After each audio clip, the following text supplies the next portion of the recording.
A lot going on. Stand by to launch FanStream Sports. 3, 2,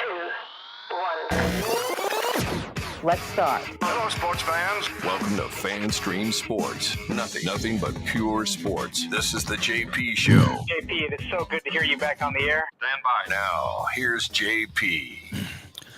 All right, welcome into a Hump Day edition of the J.P. Peterson Show, coming to you live from the Jeeves Law Group studio in beautiful South Tampa. And my man, IndyCar Tim, joining us from the FanStream Sports Dallas affiliate. What's up, my friend? How are you? Doing well. It's 40 degrees here. I'm freezing my butt off because my window's open and I forgot to close it before the show started. Oh, good for you. Yeah.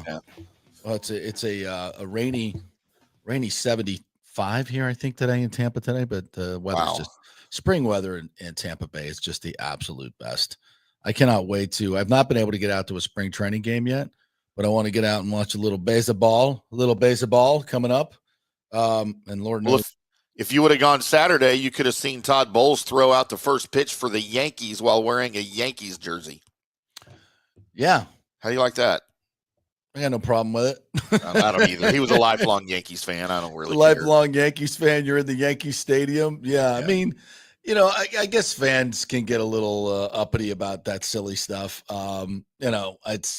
It's not like, I know he's the Buccaneer coach and he should be supporting the Rays, but it's not the Rays Stadium yet. No. Now, if you ask him to come throw out a first pitch for a Rays game, when the Rays are playing there as their home stadium, I would expect him to wear a Rays jersey then. Now, if he comes out in a Yankees jersey at that point, we got issues. Then we got a problem.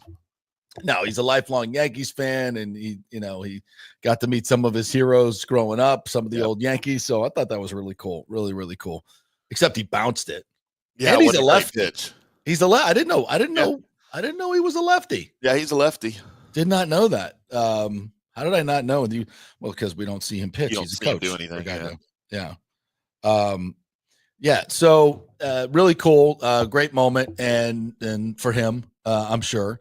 But people are going to get pissed off. But yeah, he was getting on X. He was getting lit up by Rays fans and Bucs fans. Which really, you expect that. I wrote a piece on it for Athlon that where did you really? I quoted a bunch of tweets out of it, from fans, and some of them were like, about a third of them were supportive. Hey, man, that's his team when he was a kid. Let him do it. Leave him alone. Other ones were like, traitor. He needs to go coach in New York if that's what he wants to do, and it was just pretty brutal. It wasn't what you would have expected, I don't think. Yeah, that's just silly. That's just silly. I mean, people just need something to bitch about, I guess. Right. They got way bigger fish to fry. All right, let's set up the show today.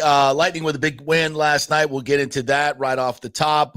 Rays baseball, spring training, couple notes there. Eloy Jimenez hit a long home run yesterday. He's been next to terrible the entire spring training, but he's working on his swing. So hopefully another low budget shot for the Rays, trying to find some power instead of actually going out and paying for a slugger. So we'll talk some Rays baseball. Matt LaPorta is going to join us, longtime Gator great baseball player, also a first-round pick of the Brewers back in the day. So he'll join us here. He's currently working here locally in private equity, but also involved in a possible purchase of a Major League Baseball team. Not the Rays. Major League Baseball team. So we're to talk to them about all things baseball here, and the Rays playing in Tampa, Major League Baseball. He played in the 2008 Olympics in Beijing, which I think is really cool. I want to hear stories about that. Except I was reading the Wikipedia. He got beamed in that. There was an altercation with the Chinese. So there always is. Yeah, he was involved in an altercation with the Chinese. Let's see, in 2008, that could have been LeBron, right? He could have been spawned to that. Yeah, so 2008. Yeah. So be very interested to hear what that was all about. So we'll talk about all things baseball. Dave Zimroth's going to join us. Coach Z is going to join us to talk some basketball with March Madness on the horizon. I was texting with him last week. There was an article in the Times about John Broome, I think that's his first name, from Auburn, Player of the Year candidate, leading the Auburn who played here locally at Tampa Catholic. And I did not remember him playing here locally. He's like the top player in the nation, will be a huge part of March Madness. So we'll talk about that. There's a lot of, obviously, coaching openings in the state of Florida. Miami's open, Florida State's open. USF, I guess, is technically open, and UCF may be open. So college basketball taking a major shift here in the state of Florida. So we'll hit Z up with that. And then Johnny Gerber is going to join us at 11:45 for all his golfing shenanigans and picks for the Bay Hill. Arnold Palmer coming up this week. And, of course, that will be followed by our own Valspar, where Jordan Spieth has committed as well, and Tom Kim. That was yesterday's news. So Yep. It's going to be a great field. ValsparChampionship.com for tickets. So we'll be out there Thursday and Friday broadcasting live, hopefully with Timmy and Johnny coming in. Maybe. Hopefully. That's the plan. I haven't heard anything otherwise yet. Okay. And a lot of stuff going around the NFL as well. I want to hit Lavonte David chat, because obviously free agency starts Monday. The Bucs probably need to know what his plans are, because if he's not playing, they got to probably go out and get an inside linebacker, a veteran inside linebacker. You don't want to draft an inside linebacker and have him start right away. That's a really, really tough ask for, especially when you don't have a veteran at the other position as well. It looks like Shavassi Dennis is going to be that guy. Yeah. So they need some experience there. So they'll need to know something from Lavonte. I'm guessing, if we haven't heard anything by now, that he's probably coming back. He played really well last year, not, vintage Lavonte David, but we'll get into that as well. So lots to get to, some spring football stuff around the colleges. And I have to just start the show just real quickly, but obviously the biggest story in the nation. Do you watch any of the address last night? I did. In the Union. Absolutely address? wouldn't have missed it for the world. Obviously, I was working a hockey game, so I didn't see it live, but watching some stuff on Twitter. When I came home, put it on, and I was I was dumbfounded. I was honestly dumbfounded. I didn't think, listen, I understand people hate the Trump hate, all that. I get that, everyone's entitled to their opinion. I kind of like the policies. You could separate some of it, but whatever. Some of the childish stuff, that he does is not for me, but for the most part, supportive of the policies. Absolutely. And watching the Dems last night in their petulant, childish show, just absolutely incapable of celebrating any American victories whatsoever. And yes, a lot of these things that are done in the State of the Union, you pick out a person, and then you tell their story and you celebrate American victories, right? You celebrate those things and you make some cool things happen. Both sides do it. And the Dems just wouldn't cheer for a 13-year-old cancer victim. No taxes on tips, no taxes on overtime, ending wars, like nothing. They could absolutely do nothing except interrupt Al Green shaking his cane at this had to be a score. They look like complete petulant children. Like it was embarrassing. It was disgusting. And even many Democrats, I saw Stephen A. Smith just ripping them. It was like the leadership of this party. Yeah. And then but before they put out this bizarre, like everybody got the same script and they looked into a camera on their phone and picked up a microphone, all these 20 senators, and read the same thing. Like it's going to resonate to the American, but you look like complete freaking idiots, like weirdos. Like, what are you doing? Like they didn't know that someone was going to put all that together. Right. Like, how did you not know that? Like they just take the American people for complete effing morons. And there's no sense of humanity whatsoever. You're just like, I'm going to, wow. Wow. And we figured out that apparently the cameraman for the address or the director maybe of the broadcast was apparently a Democrat. Yeah. Because it's Trump going off on unelected officials making policy and we're not going to allow that, the director decided to show a close-up of Elon Musk, who was in attendance. Yeah. Yeah. As if, well, what about this guy? I don't want to spend a lot of time on this, but I just thought it was embarrassing for America. It was embarrassing for the Democrats. And listen, I've grown up with a lot of wonderful Democratic friends over my time. And it used to be a very civil discourse, but there was humanity, there was normal, there was a shared American patriotism. Yeah. It's like, it's just, if Trump said 2 + 2 is 4, they'd say, no, it's not. It's absolutely not. It's not. And you're a Nazi for saying it. Yeah. And the people with the Nazi stuff is just, please open a history book. Please open a history book. Let's not bring that back into it, for the love of God. Let's really understand what the Nazis were about. It's just silly. It's silly. But anyway, I had to just acknowledge that and just wonder what is the leadership of that party even thinking? And it's so divisive. It's awful. And obviously Trump is divisive as well. I get that. Sure. I understand it. But I never thought I'd ever see it this bad. And it's sad. It really is sad. And Stephen A. Smith's going to be the next Democratic. He's literally leading in the polls. Literally leading in the polls as the next Democratic nominee.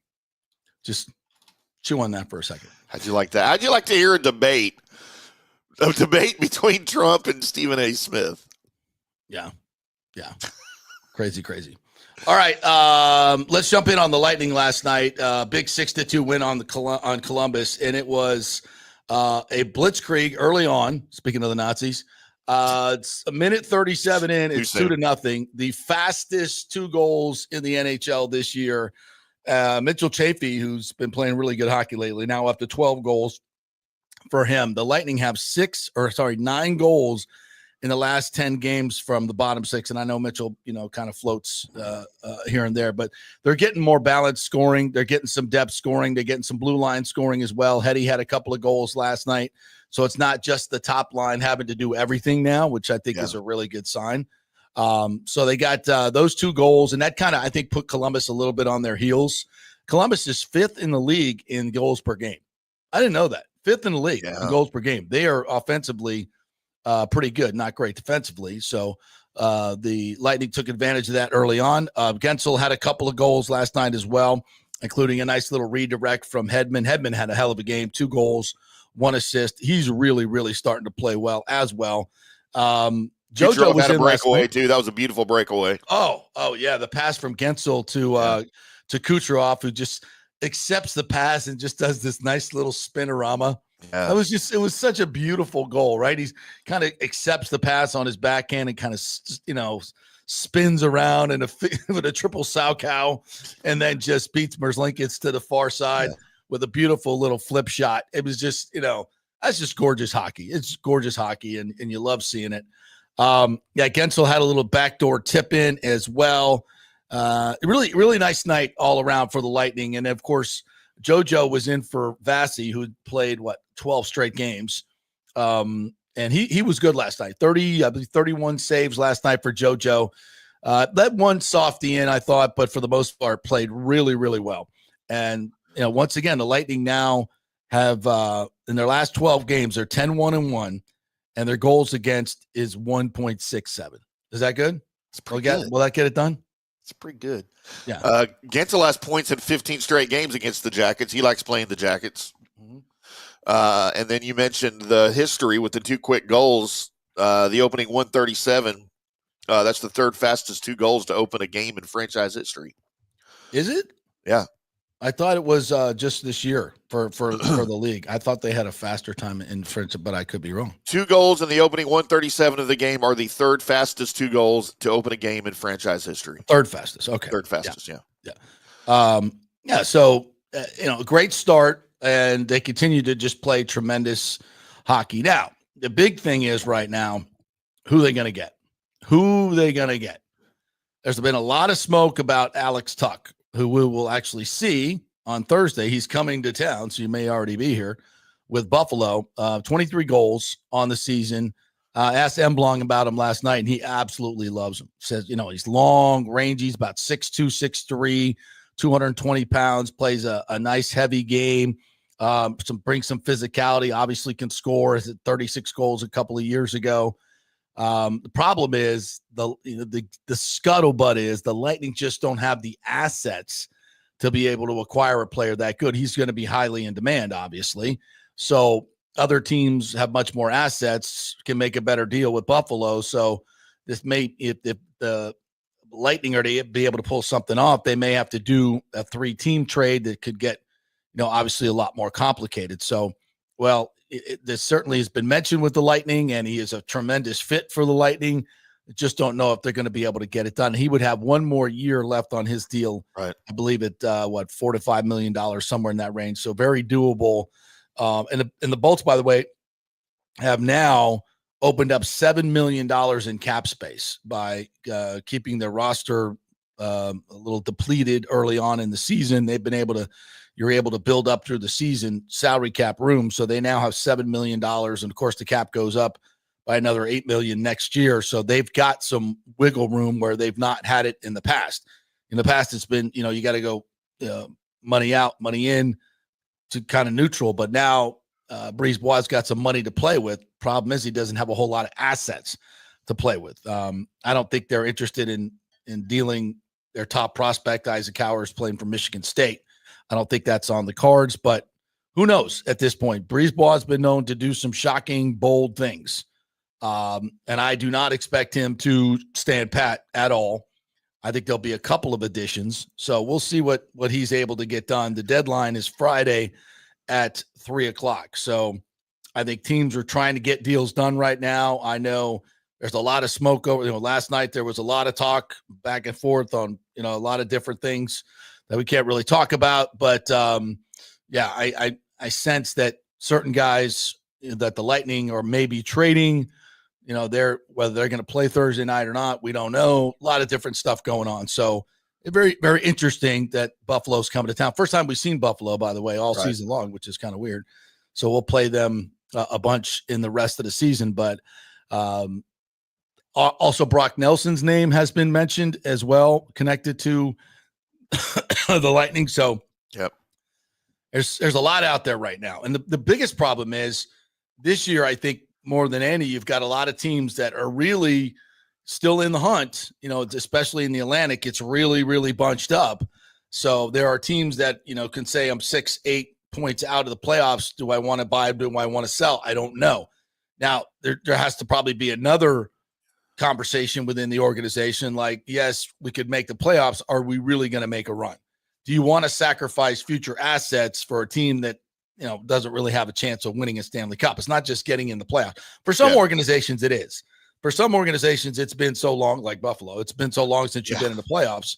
You want to just get there, and maybe you'll make a little bit of sacrifice. But I think for the most part, there's still a lot of teams that think they can get stuff done. And obviously with the NHL playoffs, you never know. I mean, teams have been the 8th seed and won the cup. So it can be very, very, you just never know, whether St. Louis is going to come from an 8th seed and win a cup, or just, you never know. Just get in the tournament and see what happens. But we'll see. I think Julien Brisebois is definitely going to be aggressive, whether they could do it or not. The guys that they want, we'll see. I think they could get Alex Tuck. Well, and that would be tremendous. And you know what? If they don't make a move, I don't know that I would hate that, because you don't want to make a move just for the sake of making a move and give up something that you don't need to give up. If you're not in a position to get exactly what you need for the price that you want for it, then don't do it, because your team is on fire right now. And I love that Johansson was in goal. We just talked about that with Eric Erlandson last week, and you and I talked about it yesterday about how to manage Vazzy till the end of the season, so he's not worn out, but yet he stays in rhythm and stays hot. And what you need is exactly what you got last night with Johansson. 31 saves, the team rallied in front of him, played well. I know you allowed the shorthanded goal, but you also scored 6 in the process, so I'm not mad at any of that. But don't just go out and make a move because you think you need to make a move, because the way this team's playing right now, I don't think you need to add anything.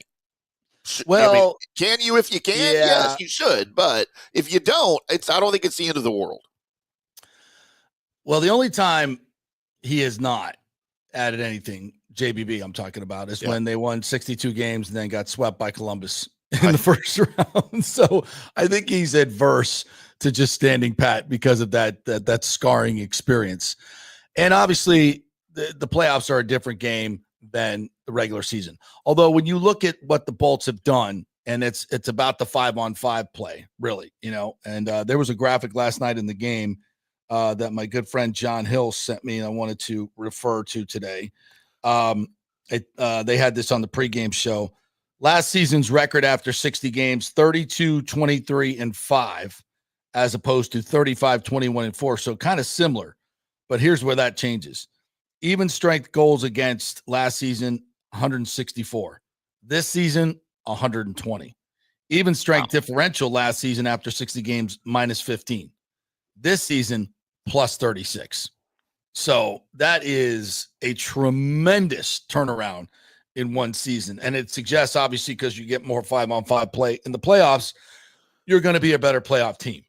And so I see what you're saying, but I still think there are chinks in the armor. I still think they need more scoring. That's not the top 6 guys. Or so if you bring in an Alex Tuck, you can have him, in this on second line. I mean, let Cooper go ahead and with his tremendous versatility and physicality with Alex Tuck, let him figure out where to play. But it's going to move other guys down into maybe more natural positions, and we'll have more of a third and fourth line pop, which is where you can win a lot of games in the playoffs. Sure. So, and this is the thing.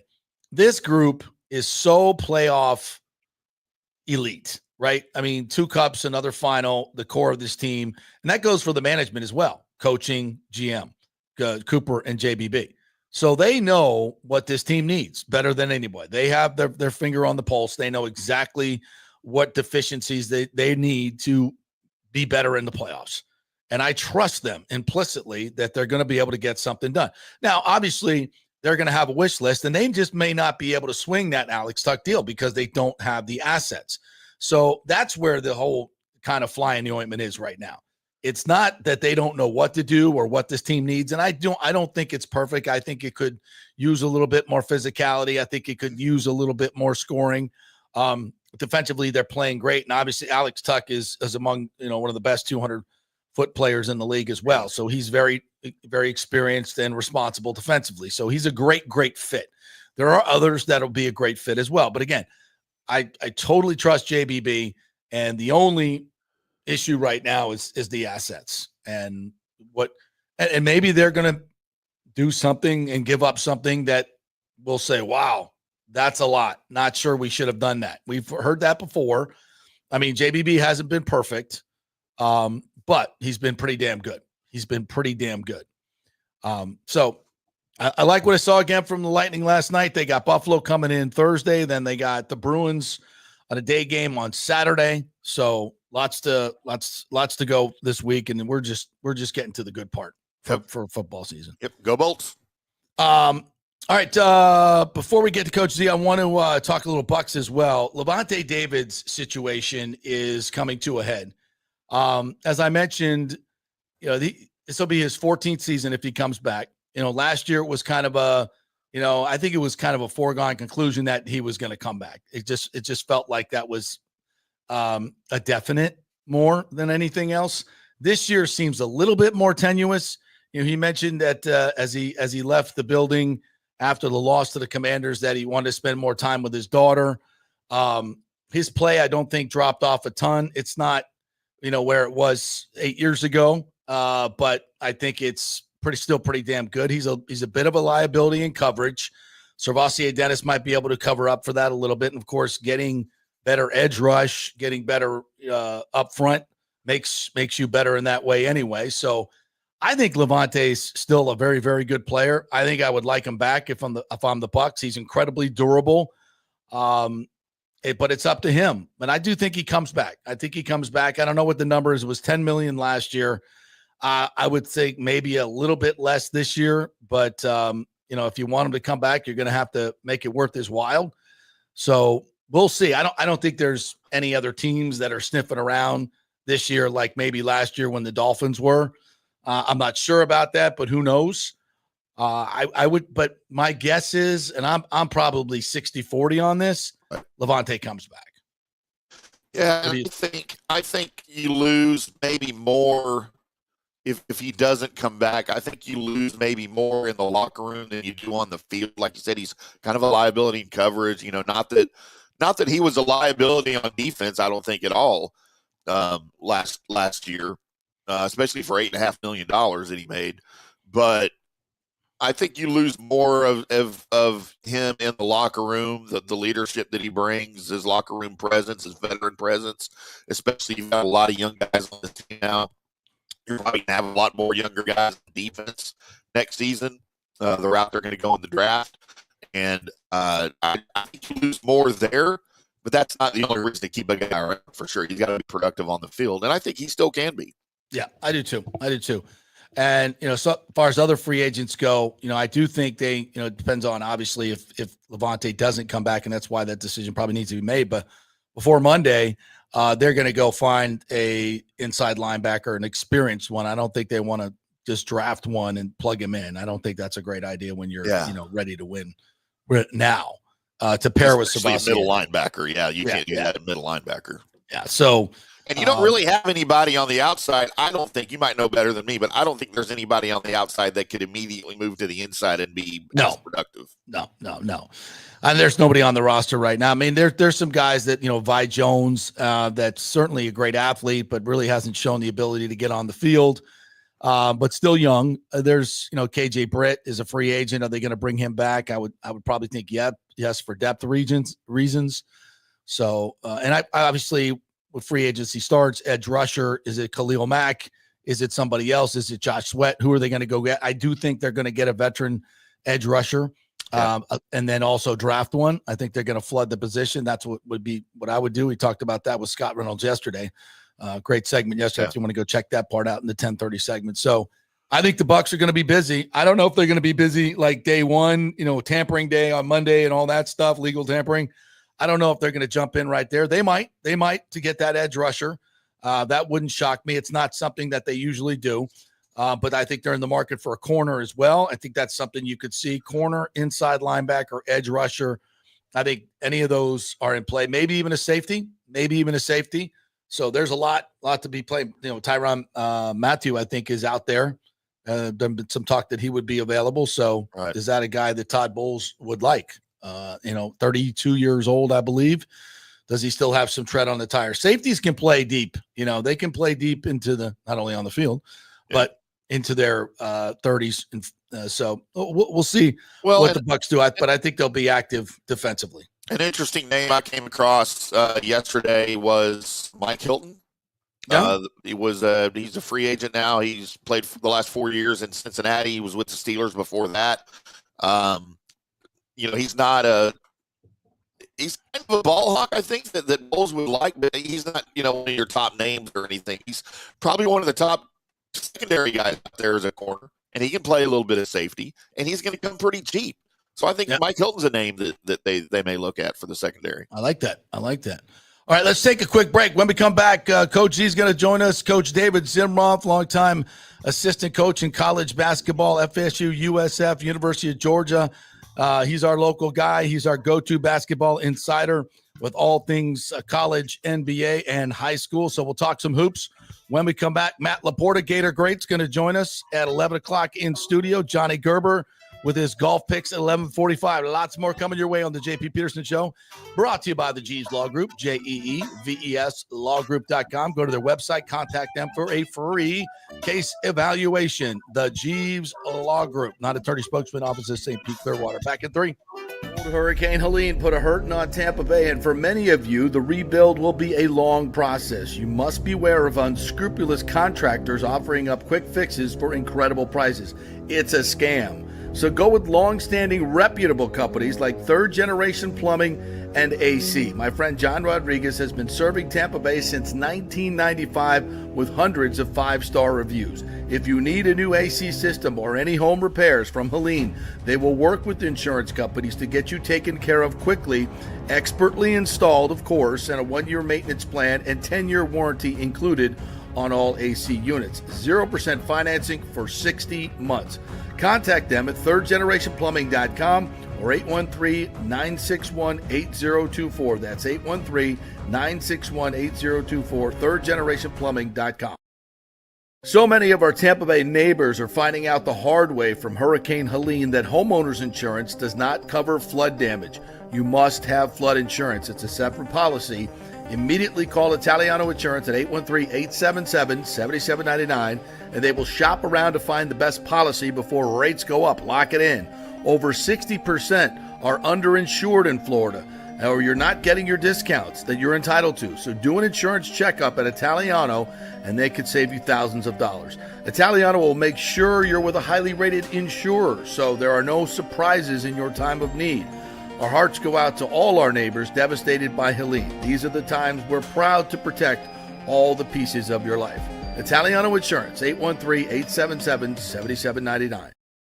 Ciao, Paolo Tini here, owner of Caffè Paradiso, voted number 3 People's Choice Award on Open Table. I want to thank all our loyal family of customers that have been enjoying our great traditional Italian dishes we make from scratch every day. It's a great family story we're proud of. Our family moved from Rimini, Italy in 1984. My dad, Caesar, started Donatello, and that's where I got the start in the restaurant business. I started Caffè Paradiso on South McDill in 1995, and we've been there ever since. From our traditional ossobuco, a veal slow roast for 4 hours, to our daily fresh catch, the Gruppo Paradiso, with a piccata sauce and lobster claw meat, homemade pasta like lasagna, farfalle salchicha, which is a bow tie pasta homemade with fresh sausage. Hold on a minute, JP's favorite. I love it. So come and have a glass of wine with me on South McDill. Get a reservation on Open Table and see all our 5-star reviews. Ciao, see you soon at Paradiso. Let's go. Right now, back to the show on FanStream Sports. All right, welcome back to the JP Peterson Show, brought to you by the great folks at Italiano Insurance. Make sure you do that insurance checkup. You call them, 813-877-7799. Say, can you shop around my homeowners? Here's what I'm paying. Here's what I have. Here's my auto insurance. Here's what I'm paying. Here's what I have. Here's my life insurance. Here's my flood insurance. And they go, okay, thank you very much. We'll get right back to you. Thank you for calling Italiano Insurance. I'm a human being, and I'm going to be nice to you. Called customer service. You may not be aware of this, but they still have it some places. Italiano is the best. And then they call you back like in a few hours or sooner, and they say, here's what I found out. And they do all that work, and then you just sit back and get all the savings. That sounds like a really good idea. I think I would go for that. 813-877-7799. The other person works, you make money. I like that personally. So do that with Italiano Insurance, and that should be. Yeah, it's an easy one. That's an easy one. Yeah, no brainer, as they like to say. All right, let's welcome in Coach Z, David Zimron, former assistant at USF, FSU, and Georgia. Looking good right there. It's got the jerseys behind him. Those are your daughter's jerseys? Yes, they are. Beautiful. How are the girls doing? Girls are good. Girls are good. They're 29 and 27. Oh, my God. My oldest daughter, Elizabeth, just had a birthday for her 2-year-old daughter, Reese. Nice. Her husband, Paul Russo. The second is 11-0 at Tampa Catholic as the head baseball coach. They got How about that? Friday night against Jesuit. My younger daughter is working in the same company, so we're all doing well. Everybody's awesome. healthy. Everybody's happy. And we love every day. That's a big W right there, Z. That's the biggest W in life right there. Everybody's happy and healthy. That's all that matters. So we got a Tampa Catholic Jesuit baseball game Friday night. Ooh, that's going to be a big one. That's as big as they get. It's at Jesuit. So it'll be a little stressful. Yes. All right. Are you going? I don't know yet. They're 11-0 without me. So, why change? You're not allowed to go. All right. I get it.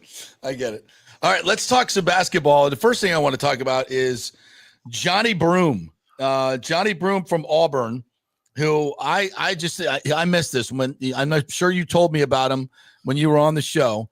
When he played at Tampa Catholic, also played at Plant City High School, and then transferred to Tampa Catholic. Right. He's in the lead, or one of the leaders for College Player of the Year, leading Auburn number one to a number one ranking this year. Tell me about Johnny Broome. Tell me how did Florida State, USF, Miami, and Florida miss out on this 6'10" monster? Well, I never correct you, but it's Janai Broome. Janai Broome. Okay. Janai Broome. How everybody missed him, I don't know. I watched the kid from his sophomore year. Look, instead of pointing the finger and saying people made mistakes, recruiting a big kid in high school is probably the hardest thing to do because they don't have the ball in their hands all the time. If they're on a team that is not designed to get the ball into the post or whatever, or highlight that big kid, there are games that a kid like that can score 8 points and you're sitting there going, well, and you start questioning everything. The worst thing you can do is say, no, not good enough. Because big kids, they change like the wind. And if they have great feet and great hands, anything can happen. He always had really good hands. He had good feet. Didn't get the ball a lot in high school. Nice soft touch, left-handed kid, but a very, very good kid, always played hard. And everybody misses. When you miss on a kid for either you lost him to someone else or you just didn't think they were good enough, everybody's done it. Everybody from Mike Krzyzewski on down. Yeah. It's how bad that loss can hurt you. So if you take Janai Broom, in my opinion, South Florida or UCF maybe, or one of the Atlantic Sun schools like Florida Gulf, they should have offered. They should have been all over him. Yeah. Not signing him, not offering him, not thinking he's good enough could have hurt all those programs, specifically our hometown team. Janai Broom went to Morehead State and basically took them to 2 titles. Right. Then transferred, probably got a nice little payday from Auburn. Nice. And the guy's putting up numbers that are unbelievable. He's a 2,500 point scorer and a 1,500 rebound guy. Okay. Wow. That's in 5 years. You take these year's stats and, subtract them. He's a 2,000, 1,000 guy. Not many guys like that in a 4-year period. Yeah, that's awesome. And what are your thoughts on Auburn and Bruce Pearl, just as a group going into this SEC tournament and then on to the NCAAs? How good are they? They lost last night, which I always call those kind of games trap games. They've been playing great. They've been figuring out ways to win. They go to Texas A&M. That was jonesing for a win. They lost 3 or 4 in a row. And so they got them at home. It's the only time, they played a number 1 team. First time they've ever beaten a number 1 team at home. So you could look and say, this could be a game Auburn drops. I still think they're the number 1 team in the country. Their games, they've literally dominated games. They've won in every kind of fashion. Them or Duke is number 1. And I think Houston and Florida. Those, to me, are the top 4 teams. Yeah. All right. Well, let's get into a little bit of college talk here locally. Obviously, the Gators have a tremendous chance to advance in this tournament. What have you seen from them this year in the SEC and how their game has developed? And are they tournament tough and ready to play? They have 2 things that are amazing. They've got a great perimeter game with veteran guards, okay? And they've got, and I'm telling you, I don't know how they've done it. I've never gone and watched them practice. I've never spoken to the man. But whatever their player development program is, it's got to be one of the best in the country because they've taken their 3 big kids. Those kids are really good. So they've got very good perimeter. They've got versatile big guys that can play inside and out. They defend better now than they've ever defended under Todd Golden's regime. And they got this kid from Bartow, Walter Clayton, that I'm telling you, the kid's been a winner his whole life. A winner his whole life. And they'll be a tough out. They will be a very difficult out. When Tennessee was ranked number 1, they beat them by 30. Yeah. Okay? They beat Auburn. Pretty sure they beat Auburn. Yeah. So, they've got some unbelievable wins. And they've had a little controversy. They've done this all under the cloud of some sexual harassment stuff that's been dropped and things of that nature. Yeah. So my hat's off to them. Look, when I coached at Florida State, it was pure hatred. The Gators and Seminoles, it was pure hatred. You never wanted them to win. I've been out of the business a long time on that level. I'm still in the basketball business. And my hat is off to them. From Billy Donovan to Mike White to Todd Golden, their program has been really, really special. And they've won with a bunch of different people. And I hope they go as far as they can possibly go. And I know a lot of Seminoles say, what, are you kidding me? Look, I'm a fan. They're playing really good. It's Absolutely. hard to deny how they're playing. Yeah, no, I'll be rooting for them. I mean, they've got a lot of local kids, and they're a fun team to watch too. They are a fun team to watch. They get up and down the floor, so it's gonna be fun to watch. Timmy, you want to jump in here? Yeah, Coach, as we get ready to roll into the conference tournaments here, for somebody, let's say, that has no conference affiliation, I mean, I know which conferences I'll be paying big attention to, but for somebody with no conference affiliation, what conference tournament do you think could be the most entertaining for somebody coming into college basketball? Of course, you've got the SEC with the most teams in the top 10. You've got the ACC, of course, with Duke that's really good, and then Clemson's are also ranked. The Big 12 with Houston up there and Texas Tech, Iowa State are all ranked. What conference tournament do you think is going to be the most entertaining to watch? Well, any of the Power Four conference tournaments will be really good. I got to believe Nashville and the Southeast Conference tournament this year can be extremely special and exciting for fans. Best ever. That live in Nashville. I mean, everybody wants to go there. I think that city is going to be electric during that week.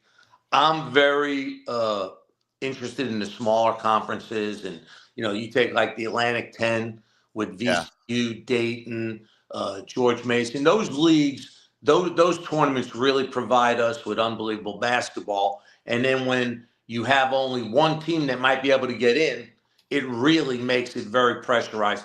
Look, the Southeast Conference is getting between 10, 12 teams in the league. I mean, the tournament. No matter what happens in the tournament, 10 minimum, 12 maybe maximum are going to get in. Holy Jesus. But those smaller conferences, man, they're exciting. What do you think about the Big East? I mean, St. John's obviously the cream of the crop there, but as far as the Big East goes? I love it. Growing up in New York and being a Big East fan, all through my playing days and coaching days. I know the Pitino family a little bit. I think what's happened in New York is amazing. I'm a St. John's fan growing up. You talk about the first time in 40 years to win a regular season championship. A regular fan doesn't even know that. They can't comprehend that program hasn't been on the national radar since Chris Mullin, Mark Jackson, Walter Berry. I mean, that's crazy. That's crazy. And they've gone through a lot of coaches. Okay. And I think what Coach Pitino's done there, it speaks for itself. But again, he's the guy that admits when you have a lot of money that you can divvy out to your roster, you're going to have a very good team. Mm-hmm. So when, in this day and age, you're really not out recruiting people. You're basically managing your budget a whole lot better, and you're able to give more money. So if a kid's able to get $1 million from St. John's, but Creighton's only offering $500,000, where are you going? You're going to where you're getting more money.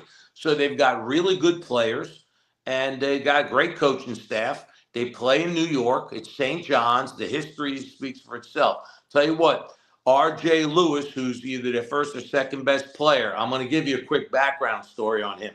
When I first started my business, I did a clinic and camp down in Miami Shores Rec Center where I grew up. And I have a picture of R.J. Lewis in a DZ sports shirt when he was probably in first or second grade. Okay? So that's where that kid got his start. Just want to Of course he did. Of course he did. And that's got to be a thrill for you to watch these kids on the big stage, right? I mean, that's awesome. Well, you bring that up. There's a young lady who came up through my program who went to Plant. Her name is Kendall Cheeseman. She was the Gatorade player, Player of the Year in the state of Florida her senior year.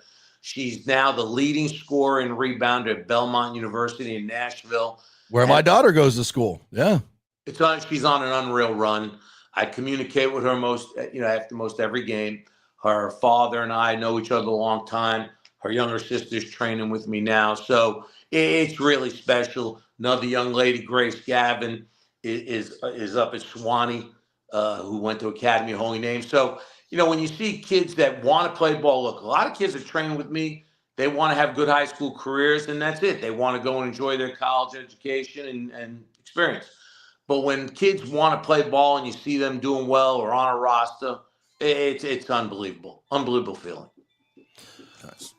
TZ Sports. David Zinroth joining us here as we talk a little hoops. I mentioned you mentioned the ladies basketball. The women's Finals Four is coming here, coming up in a couple of weeks. Well, 3 weeks, I believe, April 2nd through the 4th.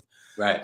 That's going to be an incredible event. Obviously, it's not going to be like last year with Caitlin Clark, but still some incredible talent will be coming here. Give me a little glimpse into what that's going to be all about for the folks Yeah. here. I don't know how it's going to be set up in the regions, but, if I'm a fan, I'd love to see UCLA here with Lauren Betts. I'd love to see USC here with Juju Watkins. Yeah. Anytime you can get Connecticut, Paige Beckers, Oriama, and then you've got, South Carolina with Dawn Staley. If you can get the 4 of the 5 best programs in the country with marquee players, I think it bodes very well. The game's going to be sold out. The weather's going to be great. And, it's going to be big for women's basketball and women's sports. So, you got Tampa Sports Commission that basically everything revolves around how they do their job. And with Rob Higgins and Claire Lessinger, and the rest of their staff, it's going to be a big time event. Big time event. Looking forward to it. I don't know if it's sold out yet, but I'm sure you can still get tickets on the secondary market. If you have a young daughter or young boy that plays basketball, you want to be part of this. Well, we need to be set up. We need to be set up like we were at the golf tournament, JP. Okay. We need to be set up in that upper area, where we oversee everything and report on the games. That's what I'd like to have. I like it. We'll get you credentialed, Z. We get you taken care of. I love a credential. Yeah. Let's talk a little bit about some of the other openings here. I know we talked about Sam Cassell and FSU. Any more word on when they're going to name a coach, start the search? Like I haven't heard anything on this at FSU. What's going on? After being involved with head coaching jobs and interviews and searches, none of them ever turned out. But again, it was great experience. I think when you see people's names listed by whoever the guy on Twitter is or whoever has got, a show, I don't think those are the front runners. I think in this day and age, athletic directors are working behind the scenes and they're dealing with very few people, probably dealing with agents. And I just would like to know as a fan, and especially a Florida State alum, are they looking at the NBA route or are they not? If they're looking at the NBA route, especially with guys that played at Florida State, the two candidates are phenomenal. Sam Cassell, you can't, in the dictionary under winner is his picture. I mean, the guy's won everything. Luke Laux, I got to know him after his playing days at the reunions. A wonderful guy, young, was a really good player, great family man, and he's just a nice guy that really knows the game. So if you go in that route, it's one of those two guys. When you look at the other people that are listing, college guys that are currently working, I don't know how valid any of it is. I really don't. I can't imagine athletic director Alford playing his hand. I can't. He's got to do it with Laux and Cassell because they're national names and they played there. Mm-hmm. But with the other guys, I just can't imagine that those are the top guys. Yeah. All right. We'll see what happens. Any insight on any of the other jobs? I guess Miami's open. Well, Miami was open. It's not officially closed yet, but everybody's got the associate head coach at Duke, Jay Lucas, getting a job and announced any day now. Mm-hmm. There's an interesting twist, though. The Boozer, Carlos Boozer's sons are 2 of the top 5 players in America, maybe 2 of the top 10. One of them is the number 1 player in the country per se. They already committed. I'm pretty sure they might have signed with Duke early. But their high school coach the other day was mentioned as a guy that they were going to hire as an assistant coach at Miami if this thing with Jay Lucas. The old hire the coach, get the kid deal. So if that happens, that'll be interesting. But I really believe that Miami made a decision. If they're going with Jay, which, look, the guy's John Lucas's son. He's been successful everywhere. The guy's got to know what he's doing. You're not the associate head coach at Duke and not know what you're doing. Right. But, it'll be interesting to see why they're going that route as opposed to an established head coach. Yeah. And whether it's they can't offer the money on a yearly basis in terms of salary, whether they're bringing in a young guy that's going to have to grow and build the NIL, I don't know, or they kind of devoting everything to football. You never know. Hey, look, this is a money game now. This is all about money. Yeah. In the old days, you could kind of pick 5 or 10 schools that were going to, do some different things, push the envelope, and be involved with the best kids. Now, everybody's involved with the best kids if you have money. Everybody. Yeah. Brigham Young signed the best player in the country other than Carlos Boozer. I mean, Brigham Young hasn't signed the best player in the country probably in their entire existence. Yeah. Okay? Yeah. So if you have money, you're gonna be involved with the best players. All right, partner, before you go, we got any high school action going on here, boys or girls? What do we got? I was at the state tournament last week for a day, hanging out with all the Publix guys. They're the best. The girls' 6A games are interesting. We got 2 local teams playing in the semis. You got Steinbrenner and you've got Bloomingdale.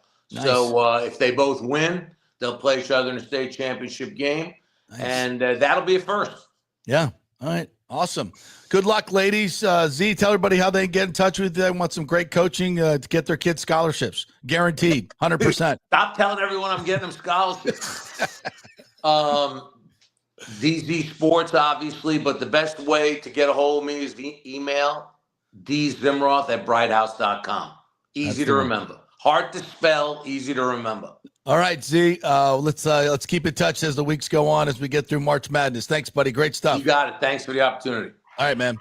All right, we'll take a quick break. When we come back, we'll go Gator next. Great Gator baseball legacy man, Matt LaPorta, will join us here, and we'll talk some Major League Baseball, sales of teams, Gator baseball, and playing baseball in the Olympics in Beijing. That's the story I have to hear. That and more coming up next here on the JP Peterson Show. Stay with us. Hey, JP here for my concierge medical professional, Chris Lugo, PA. You've heard him on the show for a couple of years where he shares invaluable medical, nutritional, and supplement advice. With Chris, it's like having a medical provider as your best friend. What I love about this concierge service is the convenience and support he offers. I can text or call him 24/7 with any questions or concerns, and he'll promptly call in a prescription if needed. No office visits or copays required.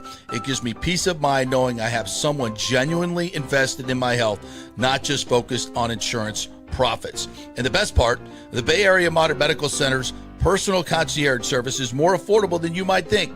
Don't let insurance companies dictate your health care. Take control of your health and wellness today. Visit BAMMC.com for more information and to schedule your initial free consultation. Empower yourself and take charge of your personal health with BAMMC.com.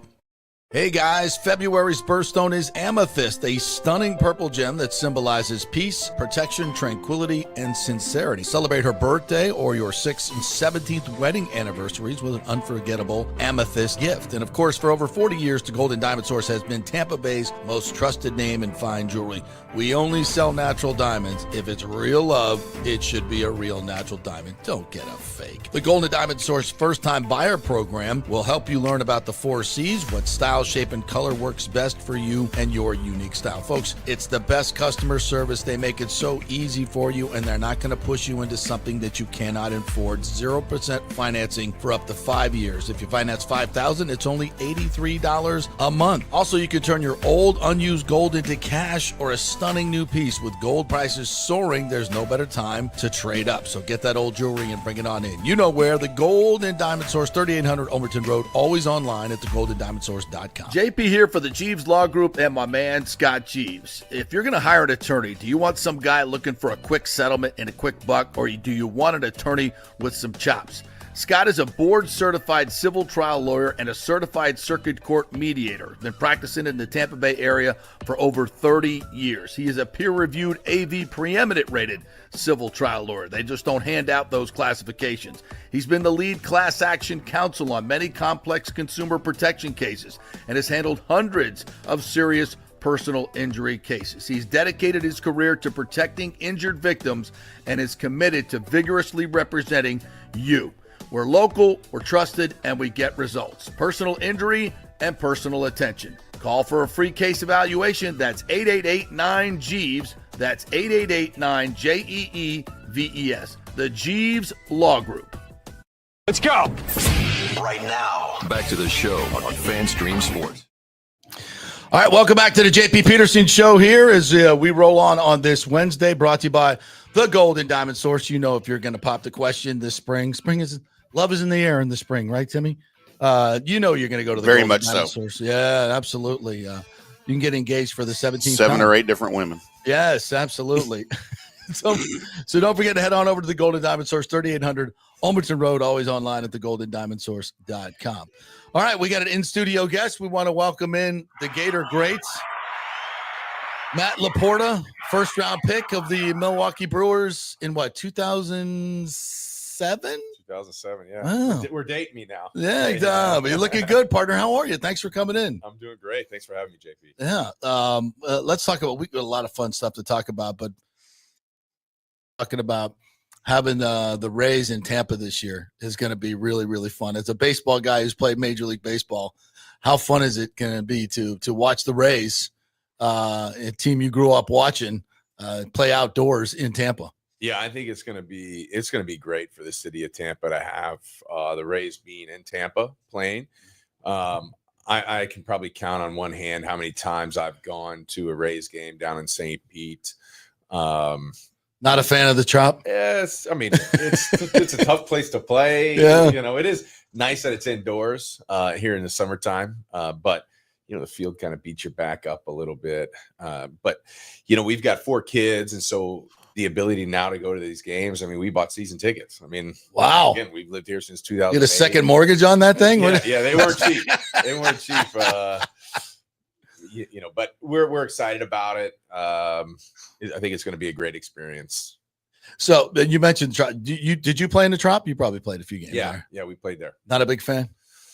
No, I mean, I hated them. You know, you get the indoor feel, Yeah. which is nice, and it's Yeah. always cool. But you know, after you're done playing 3 games, you feel your back feels it. Your That joints, bad? Your joints just feel it because you're playing on concrete essentially. Yeah. So it's that much of a difference. Yeah, I think so. Yeah. Yeah. Well, I don't know if they'll ever play any games in there again. But it looks like things are heading more towards the Tampa side. So what do you think of how do you think a team located a major league stadium in Tampa would do? I think a team located in Tampa, baseball team, I think they would do tremendous. I mean, I think you see it already. Rays tickets are sold out. I mean, I think there's a part of it that, hey, we may never get this opportunity again to watch the Rays team in Tampa. And then I think it's just people are showing up because they want the team in Tampa. I think it makes more sense. I think Tampa becomes a little more centrally located for the Orlando people, for people that are a little further north of Tampa to come and watch games. I mean, if you live in Wesley Chapel, you live in Zephyr Hills, you're not going to watch a Rays game down at the Trop. It's just too hard. So I think if you find a way to make it more centrally located and really be the Tampa Bay Rays, I think makes a lot of sense. Yeah, absolutely. Now, I know you can't share a lot, but you've been doing some due diligence. You're in private equity now. You know a lot of rich people. You hang out with rich people. But you guys are doing some due diligence on the Twins, right? Is that correct? That's right. Yep. And what is the process of like going through and buying a major league team? Obviously, the Rays are going through this now. You're not part of that, but what is that process like? Yeah, I mean, and to be clear, we're advising a group on the acquisition of the Twins, and we came in as a strategic advisor because of my background in, private equity and a background in baseball. And so, yeah, I mean, it's a process, right? You have to have, there's certain key parts of it that you have to have. You got to have an anchor, right? You got to have certain amount. That's the big money guy. Right. Yeah. And what's he got to be worth? In this ballpark? Yeah. I mean, I think it ranges, but I would say he's probably got to be worth $2.5 billion or more to be able to write an anchor size check. Which is around what, 300-400 million? It just depends. Yeah, I mean, get that. I think I would say, 300-400 million. And I think, and Major League Baseball wants to see an anchor that, has deep pockets, that if something were to happen, right, that they can still lean on that person.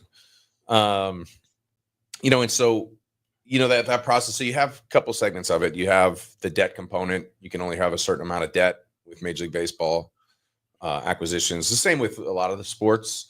And then, so there's a process. You got to get approved. Yeah. By Major League Baseball. So there's and that process is a lot of vetting of the ownership group. Right. Yep. Documents, paperwork that needs to be filled out. That goes through a lot of that. What do you sense the Rays are worth? You have any idea? And the Twins, are they similar? I don't know if they're similar. I think they're in two different markets. Yeah. The Rays are tricky. The Rays valuation is a harder one. Mm-hmm. I think if you just looked at it like we're playing in the Trop and that's the Rays, their value is probably not as high. Mm-hmm. I think if you have consideration, with the team potentially moving to Tampa, I think there might be more of a premium that's asked for the team. I don't know if that's right or wrong. Because you would be projecting revenues 30 years down the line in a new stadium in a better location. I think so, which makes it harder for a transaction, right? If somebody's overpricing something because of what the believed future value is going to be worth, it's hard to do a deal. And I think you see that, we see that right now. Yeah. Right? It's hard for somebody to come in and do a Rays deal. I'm hopeful one day that'll happen because I do believe Tampa deserves a Major League Baseball team. Yeah. I mean, we have a tremendous hockey team, a tremendous football team, and we've had our ups and downs in both, but I think to add a baseball team here would be huge. And I think Major League Baseball would want us to have a Major League Baseball team. They're not leaving the market. They're not leaving this market. They've said that multiple times. It's the 11th largest media market in America and growing. Yeah. And I think moving it closer towards where the growth is on I-4 towards Orlando is a positive step. Major League Baseball has acknowledged all this, and I think that's where they want it. And they usually get what they want. Most of the time they do. They usually get what they want. Yeah, I think the Rays are valued at $1.25 million by Forbes. Yeah. Typically, I think when sales go through, they're about 20% under. You Forbes, meant billion, right? Yeah, billion. Did I say million? Yeah, You said billion. million. Yeah. So I think it is tricky with maybe it's worth 1.5, maybe it's worth 1.7. If you can have a stadium deal pretty much done in Tampa, not voted on all the T's crossed and I's dotted, but a framework where what it's going to cost. You've got the land. Ybor City is still open. There's some other places, but that would all figure into what the price would be, right? Yeah, and getting it done. Yeah, I mean, whoever does that acquisition has to figure in the cost of building a new stadium. Yeah. Not just building a stadium, but building a stadium with a dome, most likely. So, or a retractable roof. I mean, that adds a tremendous amount of expense to the deal. And so then you have that, and then you also have the actual purchase of the team. So, I mean, there's some components there that make the Rays opportunity that has challenges. Yeah. Not that people can't work through it and get it done. I think that there's some people out there that can find a way to get it done. I just think that it has its challenges. Yeah. Matt LaPorta joining us here. As I mentioned, played for the Cleveland Indians in Major League Baseball, but many Gator fans know you as the superstar that you were on the back in the early aughts, player of the year as well. Talk about those days playing at a jam-packed stadium. I mean, there's college baseball. I think it's bigger than it's ever been now. It's really getting big. I think people really like watching the college kids play the game because the talent level is tremendous. There's a lot of scoring, and the freaking stadiums are packed. How fun is it to play in an atmosphere like that? Well, I remember our biggest games were always against University of Miami, Florida State. I remember it was a 2005 Super Regional. We're playing Florida State. We literally had fans that were sitting in trees. I remember that. And it was amazing. And I think we maxed out at 6,500. I just saw the Florida game last weekend. They set attendance records, like 9,500 fans. How about that? Watching a college baseball game. Yeah. I mean, that is impressive. It's so, again, getting the fan support is always fun as a college kid. I think you get some of the best support going out to the College World Series. Yeah. I mean, you guys got to the final, right? We did. Yeah. We played Nebraska. Well, we played it in the final we played Texas, but one of the games leading up to that we played Nebraska. And, in Omaha. And I mean, they had Alex Gordon, they had Joba Chamberlain, they had some studs on their team, and it was a sea of red. I mean, there might have been 25,000 fans there, and I think 20 of them were Gator. Omaha's special, isn't it? Nebraska fans. Omaha is special. We went out to Omaha this year. We took the family out because the Gators went out. Yeah, that's right. I saw that on your Facebook. Yeah, we had a great time. The kids love it. They're like, man, I hope the Gators get back this year. We want to go back. And it was a really sweet time for us. Get to watch the Gators, and then Jack Caglione. He's a Tampa kid. Yeah, he's a good guy, and we've gotten to know what a him season he had, huh? Oh yeah, I mean, unbelievable season. Broke your record. Broke my record, and so Bastard. I know we were. How does that feel? I mean, the record was there for like 17, 18 years. Yeah. I guess if somebody was going to break it, it might as well have been somebody that is just an absolute stud. monster. Yeah. I honestly, I did not think that, and I don't say this arrogantly, I didn't think that it would get broken because, I mean, literally somebody would have to hit 30 home runs in back-to-back seasons to come close. Yeah. Right. And that's difficult. And it's not easy. No. Yeah. And he did it. Yeah. So yeah, and we follow him now. So he's done a good job too, I think. How's he doing now? He's doing good. He's doing good in spring training. I think he has like 10, 11 at bats. Got a home. I think he has the hardest, one of the hardest exit velocities this year. And I think he'd be in the top 10 of exit velocities of last year. At like top 10, I think he was like 115 mile an hour. The talent in this area for baseball, insane. It's insane, right? When I hear people say, "Oh, Tampa Bay is not a baseball town. They don't support the Rays," and I'm like, God, it's so simplistic. It's like, trust me, this is one of the reasons I've championed having the stadium on this side. Not because St. Pete isn't awesome, because it is. It's just not a place for a baseball stadium. Because baseball is in the fabric of this city, and I want to see it done right. I want to see it in a location where everybody can get to it on a nightly basis, and you're going to see packed houses all the time. You're going to see the Steinbrenner, obviously, 11,500, but when they do build, and I think they will build a stadium, 25, 30,000, I think it's going to be packed all the time because people love baseball here. They love it. And if you had local ownership that people truly would support, it would be even more so. And an ownership group that would actually spend on players. We could get like homegrown players to come back, like Pete Alonso and Kyle Tucker. And wow, how awesome that would be. Yeah, that would be great to have somebody. We can't afford them. Yeah, with this guy, it's tough. I agree. I mean, I think that the Rays could do a better job at, bringing players in that people are more aware of. Yeah. And keeping some of their incredible talent that they've had. But they also have a system. They know, Matt Silverman has done a great job over there. Eric Neander, their GM, does a tremendous job. Yeah.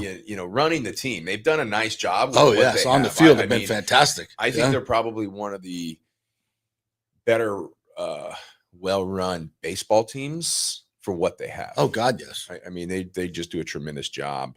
But to your point, it would be nice to see, big name players. If they spent even to 130, 140, which would still be below the average. Yeah. Think how much more you could get out of this team, especially with this pitching staff this year. I mean, this pitching staff could be historic, and it's cheap too. Yeah. And they still don't go out and get any sluggers. It boggles my mind. But yeah, I think too, the crime dog and I talk about this a lot about the Rays and stuff. And, if they had just that one or two players that fans want to come watch. Yeah. I mean, give, not that they don't have talent right now and players that, people want to watch, but, somebody stars, that has that bona fide stars, that has a star name recognition. I think fans would come even more, even with them being down there in St. Pete. Yeah, absolutely. But being in St. Pete, I think you're just kind of, which I love St. Pete. I think it's fantastic. Oh, it's beautiful. But I think it's a little bifurcated from the sports world in Tampa here. Absolutely, 100%. So, well, college baseball is just exploding, and it's fun to watch. Do you still follow the Gator program? Took it on the chin to UCF, then so did USF this week as well. Yeah. UCF's got a good program. I'm still boggled that USF hasn't been better just because of their facilities and where they're at in terms of the talent around here. But college baseball's is huge and getting bigger. Yeah, college baseball is getting huge. It's shifting, right? And what I mean by that is I think you're starting to see a lot of players now because of NIL go to, instead of going to JUCO, they might go to a smaller D1 school, knowing that they're going to transfer out to the big SEC, ACC school or another big school the following year. So I think some of the landscape in college baseball is changing. I think you're seeing guys stay longer, right? Guys that, hey, I'm draft eligible as a junior, but I'm an 8th round pick. Maybe they make 200,000-300,000. Maybe it's like, well, hey, Gators, give me, or whoever, give me an NIL deal, 50 grand, 75 grand. I'll just come back here. Yeah. And so I think you're seeing players stay longer in baseball if they're not picked higher, which is, I like that. That's good. Approach. That's good. Yeah.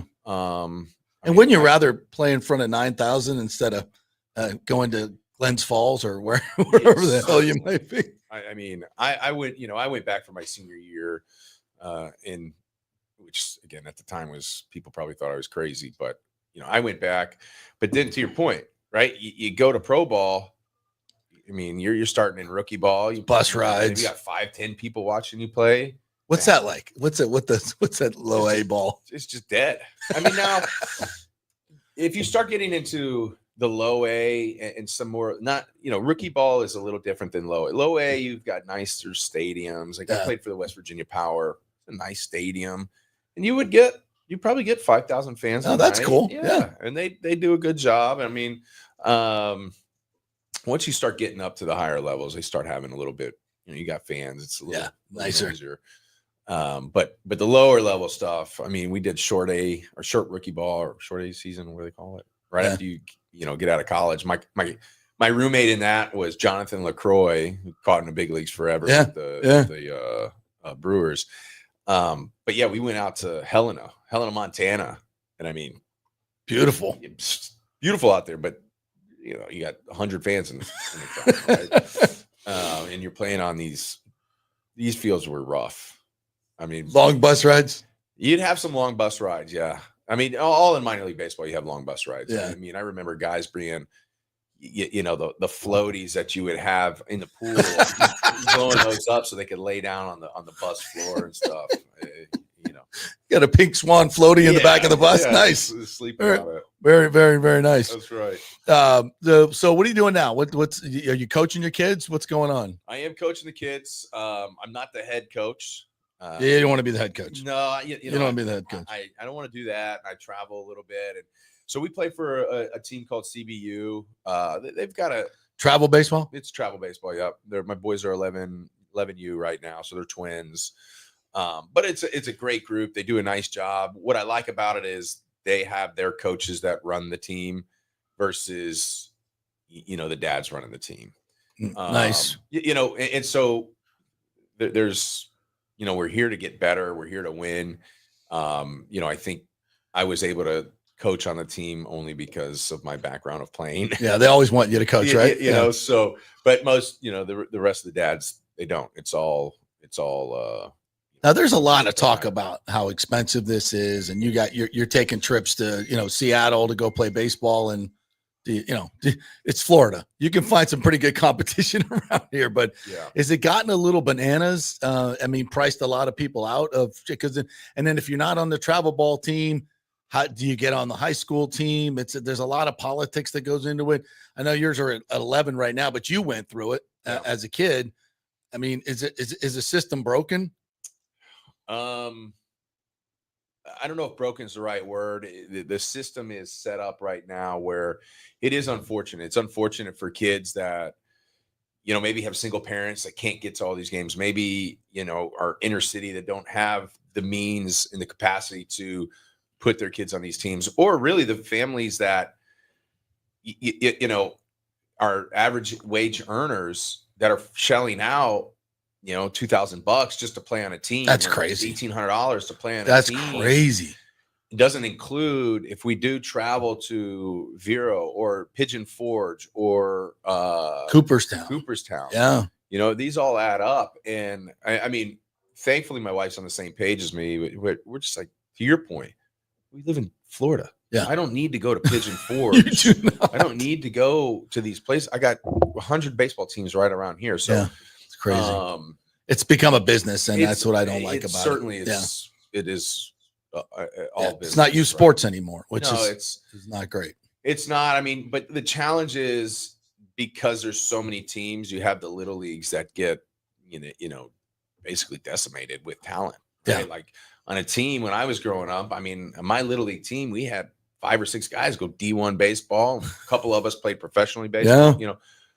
You would never see that now. I mean, my boys were 9 in little league playing with 12 and 13-year-olds, not because they were good, but because the 12 and 13-year-olds and everybody in their age group was just not good, because the good ones will leave and go to start travel ball. That's crazy. And it's unfortunate. This is back in the late 70s. I played on a really good team, and our all-star team, I think I was the only one that didn't get a D1 scholarship get drafted, because I went and played football like an idiot. We didn't travel. We didn't have to. I mean, the baseball level, and we played Miami Lakes, Hialeah Miami Lakes, which would win every year, and some Tampa teams, but it was like Florida was the best baseball. We didn't have to travel, and these guys all went D1, went to the pros.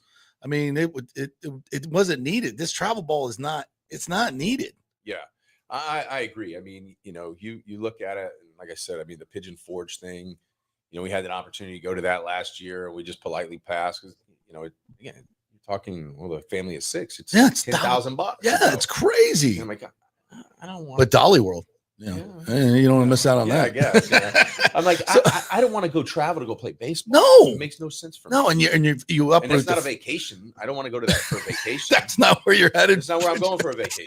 So I think you're underestimating Pigeon Forge, my friend. Yeah, I could be. I've been there.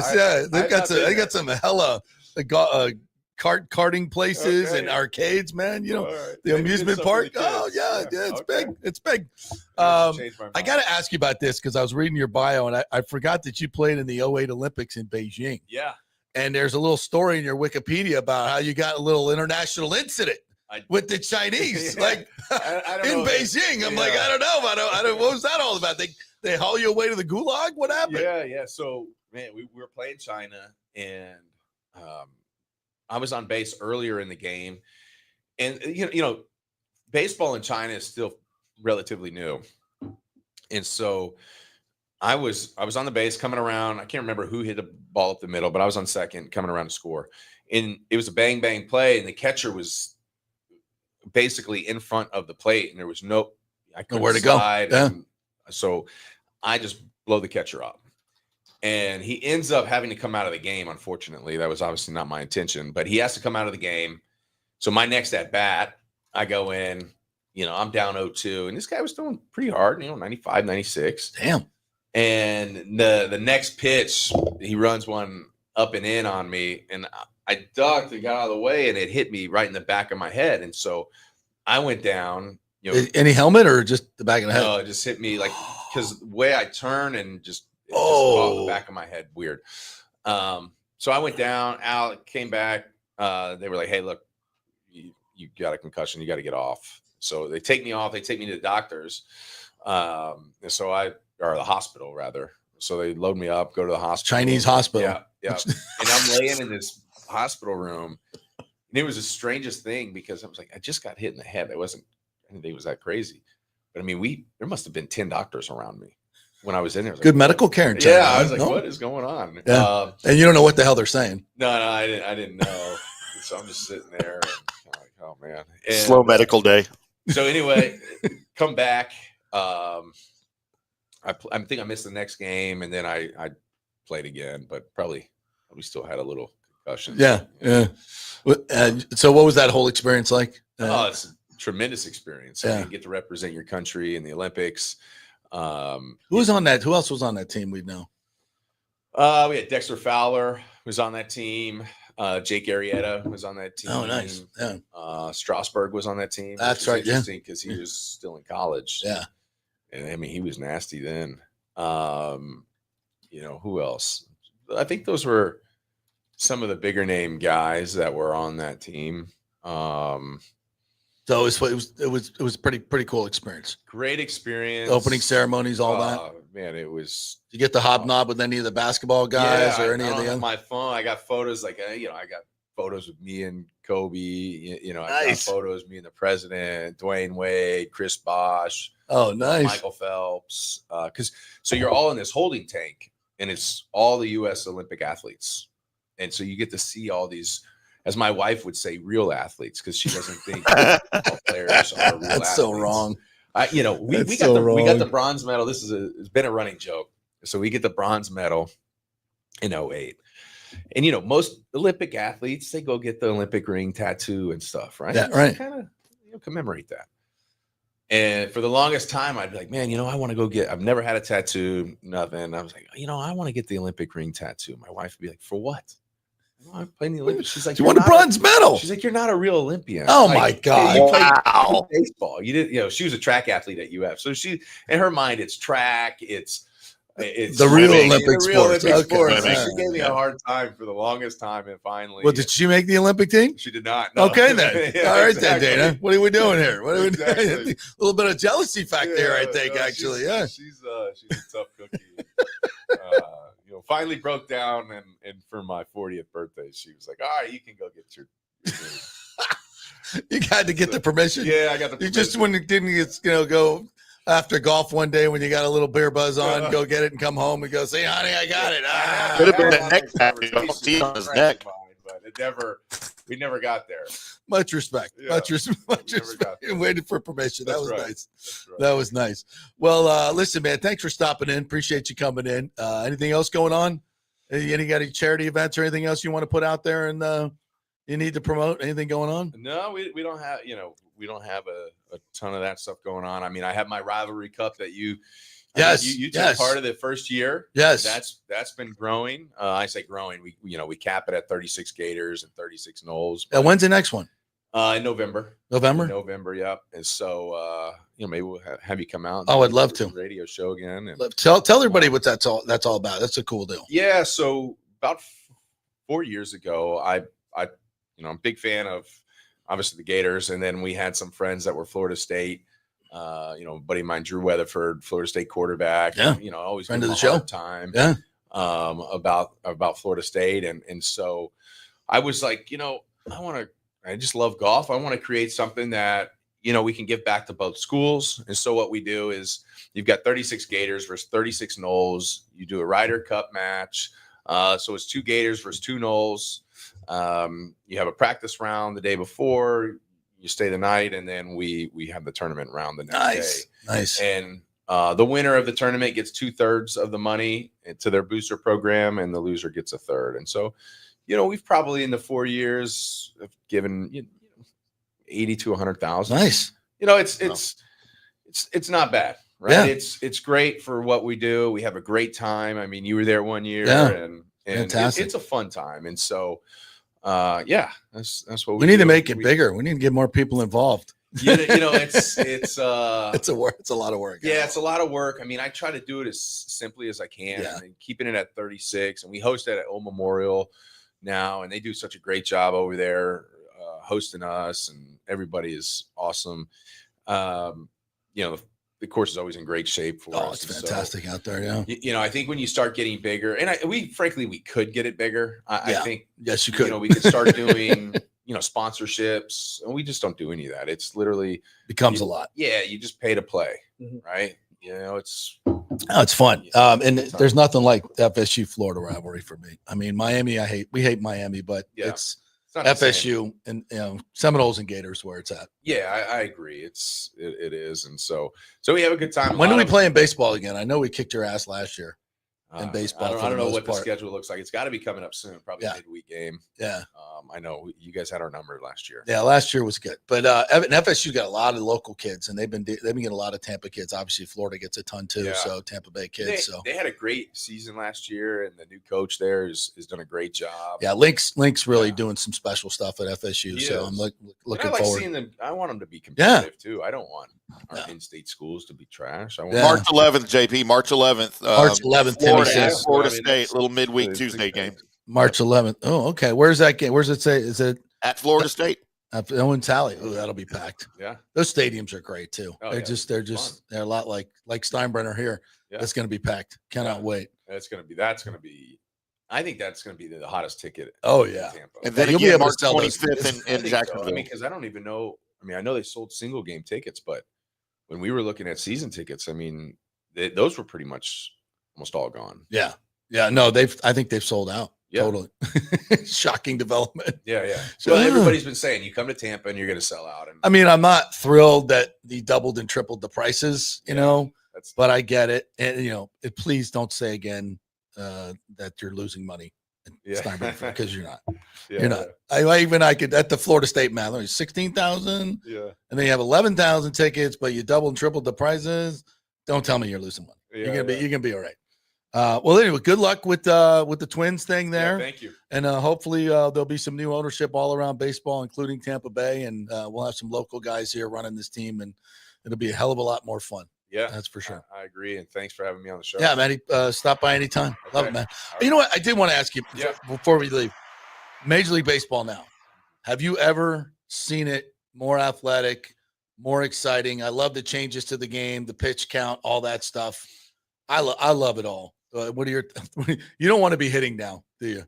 The pitchers these days. Well, these guys are throwing cheese now. But as a hitter, you actually don't mind hitting now because it seems as though that most teams just don't care if you strike out. So I mean, for a power hitter, I mean that's heaven. I'm just going up there and swinging for the fence every time, right? Right.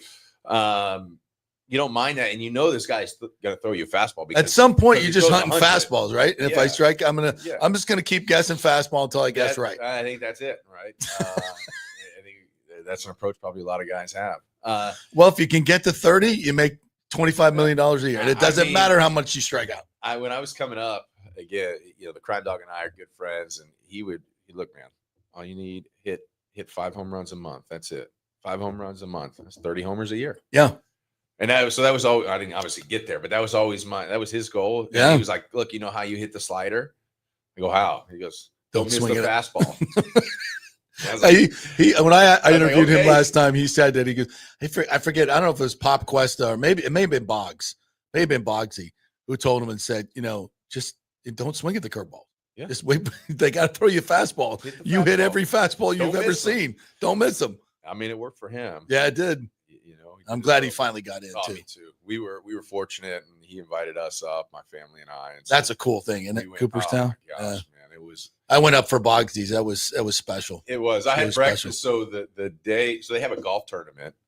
Yeah. Like the day Oh before. yeah, So I that played in the course golf on the tournament lake with is Fred. beautiful. Yeah, great. Oh yeah. But that morning, I'm having breakfast with Boggsy, and it was great. We just talking shop and old baseball stuff. Yeah, he's the best. Um, He just beat cancer too, so congrats to Boggs. yeah, no, I love talking baseball with you and Fred and Wade and Tino and all these guys have grown up here, and it's awesome. And I always want to get everybody together, is just kind of a show of force of Tampa baseball and how much it means here and the legacy and what it's going to be like when this stadium finally gets built on this side and we really see what Tampa Bay baseball is all about. And I don't want to, I'm not short shrifting Pinellas because they have great players that they're producing out of there as well. Yeah. And Pasco, Hernando, Sarasota, this entire area, Polk County, it's incredible. it is. And I just love that we're going to keep the team here, and it's finally going to be, we hope, Tampa Bay rooted. Yeah. Tampa Bay rooted. I think it's got to be at some point Tampa Bay rooted. Yeah. Right. Yeah. I think it'll be a great thing for the city, and I think whoever ends up acquiring it and doing the whole project, I think they're going to win. Yeah, they are. It's going to Really be do. extremely successful. Yeah. All right, now I'll let you get out of here. All right. I know you got lunch plans. Matt LaPorta, ladies and gentlemen, appreciate you coming in. All right, we'll take a quick break. We'll come back on the other side. Johnny Gerber is going to come on and give us his PGA picks this week for the Bay Hill Arnold Palmer. So stay with us. We'll make some money. Hurricane Helene put a hurting on Tampa Bay, and for many of you, the rebuild will be a long process. You must beware of unscrupulous contractors offering up quick fixes for incredible prices. It's a scam. So go with long-standing reputable companies like Third Generation Plumbing and AC. My friend John Rodriguez has been serving Tampa Bay since 1995 with hundreds of 5-star reviews. If you need a new AC system or any home repairs from Helene, they will work with insurance companies to get you taken care of quickly, expertly installed, of course, and a 1-year maintenance plan and 10-year warranty included on all AC units. 0% financing for 60 months. Contact them at thirdgenerationplumbing.com or 813-961-8024. That's 813-961-8024, thirdgenerationplumbing.com. So many of our Tampa Bay neighbors are finding out the hard way from Hurricane Helene that homeowners insurance does not cover flood damage.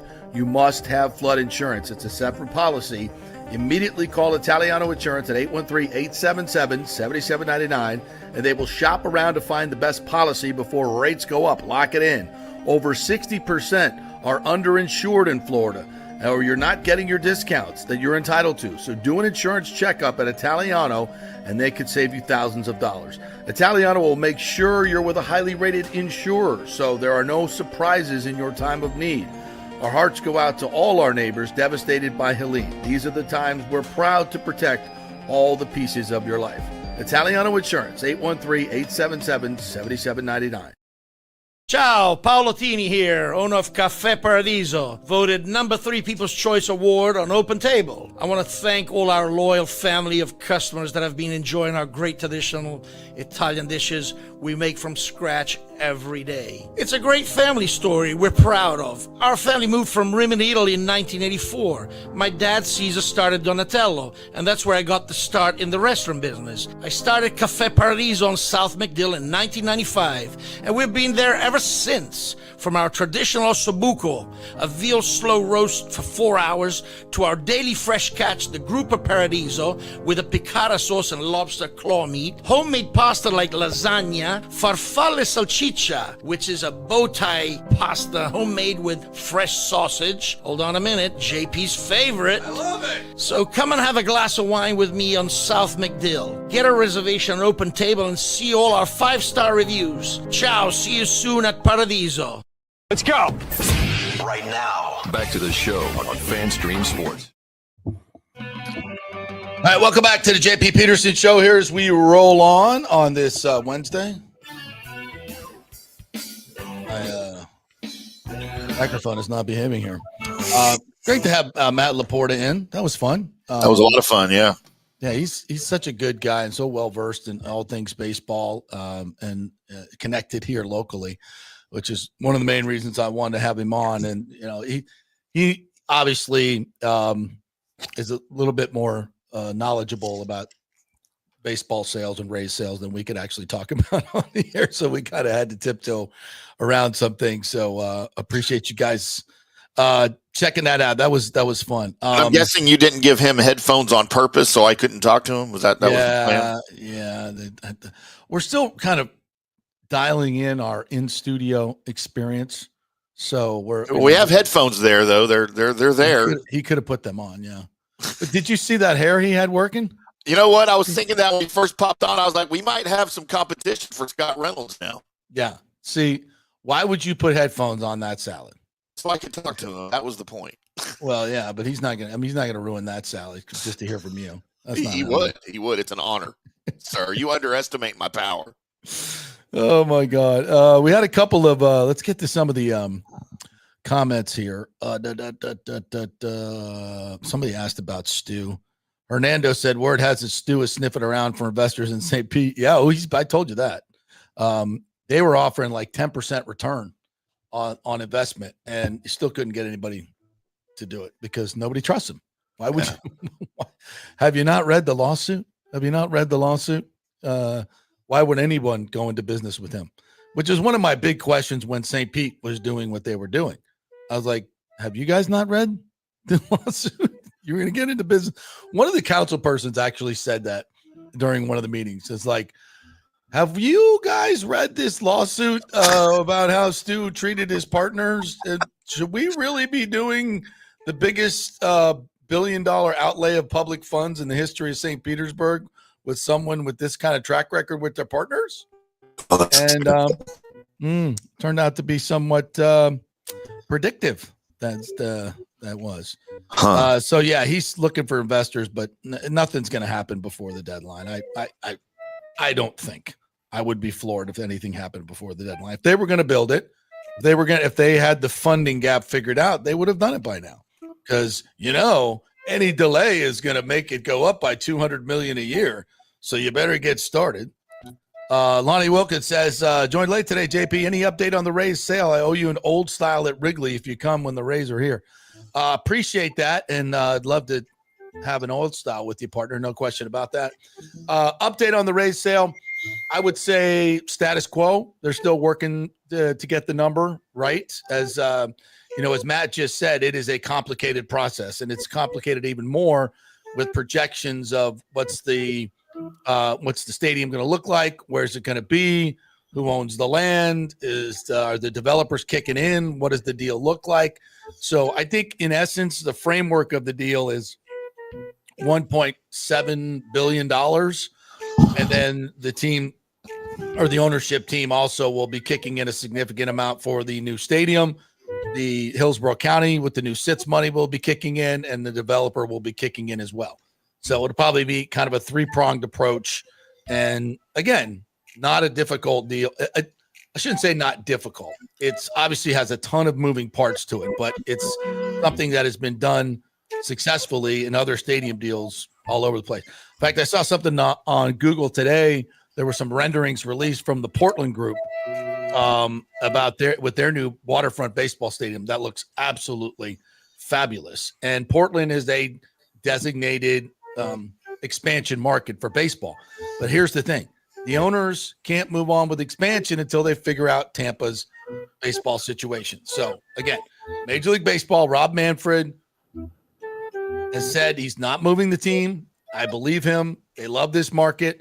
They now have two groups in Tampa that have the money to buy the team and build a stadium.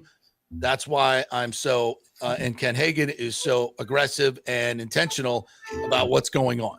And obviously playing in front of packed houses and selling out the stadium in Tampa does nothing more than buoy that whole effort for Major League Baseball, for the new owners coming in. Yeah, it's and Stu wants to hang on as long as he can so he can pocket the expansion fee, his share of the expansion fee. That's what he wants to do. Absolutely. Kind of, one of these things. So it's.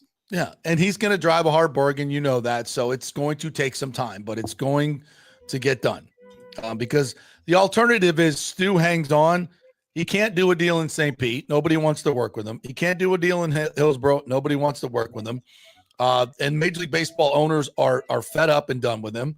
It's done. And when you've screwed, when you effed around, you're going to find out after a while, nobody wants to work with you. It's kind of the way it is. Rick says the Chinese doctors were trying to figure out how to take his liver and kidneys without anyone noticing. LeBron would have been invited to the Emperor's throne. Yep. True story. Yep. I would be a little worried. You don't know what the hell they're saying. They're divvying up your body parts. This is the guy that ran over the Chinese catcher. Let's get a liver or two before we get out of here. We have two kidneys, right? Yeah. Do you need both? Do you need both? I don't know if you need both. You can survive without one. You can donate one. I had a friend donate one to her mom one time. Oh, wow. Yeah. Texans just re-signed their ex-running back. We got some news. We got breaking news, Timmy. Who? I don't know. Check the wires for NFL transactions. Christopher Cole says, one last thing about that address last night. The Democratic Party needs a complete overhaul because they're a bunch of radical and hateful people. They only push their agenda and not the people's. I think I saw last night where 76% people approved of Trump's speech. 18% of people approved of what the Democrats were doing. The Democrats as a party now have a 21% approval rating. I've said this for a while. People want to say that the country is split. I don't think it is. I think it's 80-20, 75-25. And yeah, I don't think it's split at all. So when you look at, and I wanted to mention this, when you look at the fact that 45 Democratic senators voted against protecting women's sports, like how do you How do you, and some of them have daughters that are in sports. I saw a video yesterday that was making the rounds of a male basketball player, a young boy who's now masquerading as a girl in high school, like 6'5", 200 and some pounds, literally injured three girls on the other team, injured them in the first quarter. The other team didn't have enough players to go on because a boy was allowed to play on a girls' team, and he was injuring the girls. And this is what you're voting for. The logic is just like my brain does not compute that. Like, that's assault. That's assault. If that was my daughter, I I'd be would beating try the not to crap put out my of hands somebody. on the kid, but I would say, "Where's your dad?" Because I'm going to beat your dad up. Where are your parents? Where are your parents? And where are the people? Where are the administrators that are allowing this to happen? I don't understand. It's ridiculous. It has nothing to do with trans rights. It has to do with protecting women's sports and protecting daughters and not having men walking through their locker room. This has got to be the most basic thing in the world. And you can't even stand up to that because you cannot break ranks of your party. You want to talk about indoctrination? And if there's one party that acts like Nazis, it ain't the Republican Party. They're not the ones weaponizing the Justice Department like the Nazis did. They're not the ones smashing free speech like the Nazis did. We used to have these things called liberal conservatives and conservative liberals. Yeah. Where they weren't so far on the right or so far on the left. They were somewhere in the middle. Some of those are now identified as independents, but you can't be that anymore. You're one or the other. There's just two classifications. You're good or you're bad. You're Republican or you're Democrat. There's no medium anymore. Yeah. Yeah. It's completely bizarre. By the way, the Texans re-signed, I don't know what he's talking. I know he used to play for the Bucs like 5-6 years ago. Who? Ogunbowale? Ogunbowale, yeah. Ogunbowale, yeah. But he's been with second best athlete in his family. But he's been with the Texans like since 22. Yeah, he's made a hell of a career.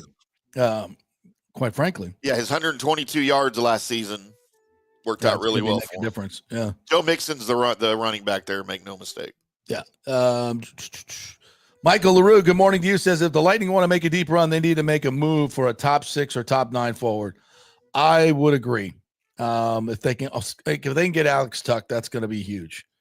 All right. Tim, More Right Rudder wants to know if we're doing a golf show today.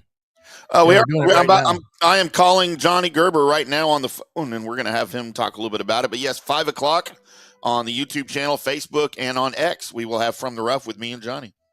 All right, quick break. When we come back, we will have Johnny Gerber on with his PGA picks for this week's Arnold Palmer Bay Hill Classic. Stay with us.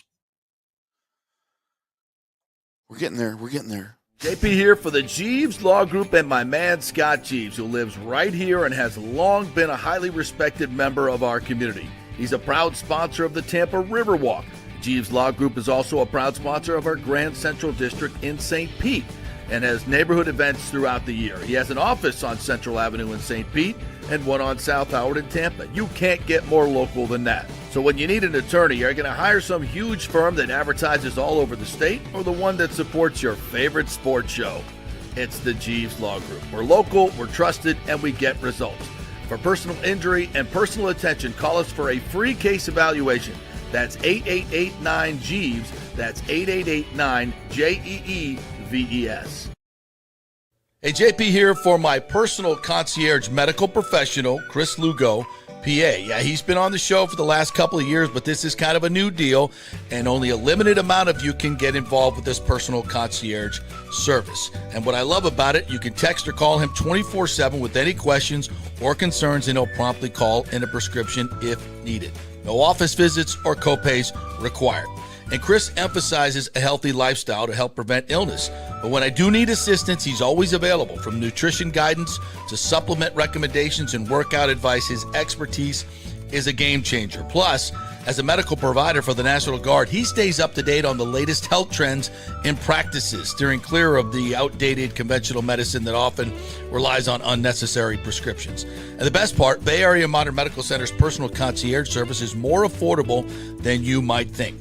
Visit BAMMC.com for more information and to schedule your initial free consultation. Empower yourself. Take charge of your personal health with BAMMC.com. Hey guys, February's birthstone is amethyst, a stunning purple gem that symbolizes peace, protection, tranquility, and sincerity. Celebrate her birthday or your 6th and 17th wedding anniversaries with an unforgettable amethyst gift. And of course, for over 40 years, the Gold and Diamond Source has been Tampa Bay's most trusted name in fine jewelry. We only sell natural diamonds. If it's real love, it should be a real natural diamond. Don't get a fake. The Gold and Diamond Source first-time buyer program will help you learn about the 4 C's, what style, shape, and color works best for you and your unique style. Folks, it's the best customer service. They make it so easy for you, and they're not going to push you into something that you cannot afford. 0% financing for up to 5 years. If you finance $5,000, it's only $83 a month. Also, you can turn your old unused gold into cash or a stunning new piece. With gold prices soaring, there's no better time to trade up. So get that old jewelry and bring it on in. You know where, the Gold and Diamond Source, 3800 Overton Road, always online at thegoldendiamondsource.com. Let's go. Right now, back to the show on FanStream Sports. All right, welcome back to the JP Peterson Show here as we roll on, brought to you by Third Generation Plumbing. They also do AC, so if you have plumbing or AC issues, thirdgenerationplumbing.com is where you go. That's the website. You can call them or email them through there. If you need emergency service, they will get there quickly, and they will always give you a honest and great price because they've been in business since 1995. Johnny Rodriguez is the owner. His family's been here since the early 1900s. So, yes, they have a great reputation of doing business in the community. So if you're looking for an honest AC guy, honest plumbing guy, anything around the house, they can get it done for you. thirdgenerationplumbing.com. And we thank them for their sponsorship. Thank you very much, Johnny. I saw this. See this? Can't really see it with the glare. It's a picture of Raymond James Stadium with a baseball field in it. Savannah Bananas are going to be playing there, I think, this week. And yeah, it looks great. Yeah, short porch one way or the other, right? Right field's about 275. There you go. I don't think you're going to be able to work with that. Nice. But it does look cool. It does really look cool with the bit. We can't really see it though, can you? No. Sorry. Post it on X and we'll link to it. Yep, I'll repost best way it. to do that. Yeah. All right, is Johnny ready? Johnny's here. What's up, Johnny Gerber? How are you? Our PGA professional, better handicapper extraordinary. What's up, dog? What's going on, fellas? What's happening there in Tampa? I hear all the good stuff. It's the Florida swing, buddy. I figured you'd be out playing golf or something. Yeah, I played this last weekend at Lake Javita, and I drove the ball as well as I've driven it in forever because there's actual larger fairways to hit. I think I hit almost every fairway, and I still shot 92. That's how bad I am. It's amazing how easy those 100-yard fairways are to hit. 100-yard wide fairways are to hit, right? I get out of Palmacia, and suddenly I'm like, wow, I'm not that bad a driver of the golf ball. This is pretty cool. When you go from 100-yard wide fairways to 10-yard wide fairways, it doesn't really bode well for good golf. Yeah. Palmacia. That's the hardest 6,400-yard place in the world. I tell everybody that I meet. Yeah, they just had the Gasparilla Classic Invitational this past week or a couple weeks ago, and the winning score 4 under par for 3 days on a 6,400-yard course. 4 under par. I'm surprised it was that low at 4 under par. I know usually when you and I talk, it's usually over par or even par usually wins that thing. But hey, I tell you what, three rounds, you're golfing your ball if you're 4 under par, amateur or not, it doesn't really matter. That place is a lot of fun. But I tell you what, it can make you smile and it can make you cry at the same time. Yeah, absolutely. All right, so we got Florida swing going on at the Cognizant last week. We got Bay Hill this week. What are you thinking as far as this venue, this cherished and wonderful venue at Bay Hill? Yeah, it's a great tournament. It's a signature event. So you're looking at the top players in the field that are going to be playing this week. There's not going to see some guy that won last week, Joe Highsmith, come out of the pack. You're going to see some big names. And no disrespect to Joe Highsmith. I mean, wow.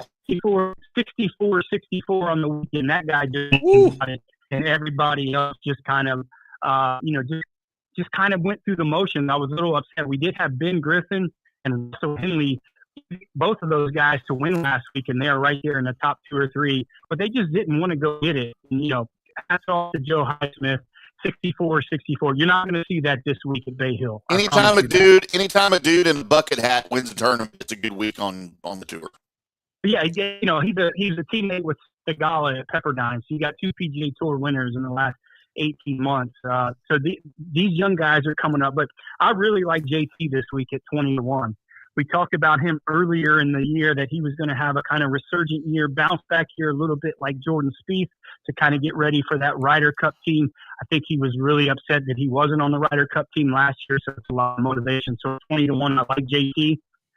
Shane Lowry, I like also at 35-1. I don't think the wind's going to blow, but I know the golf course is firm.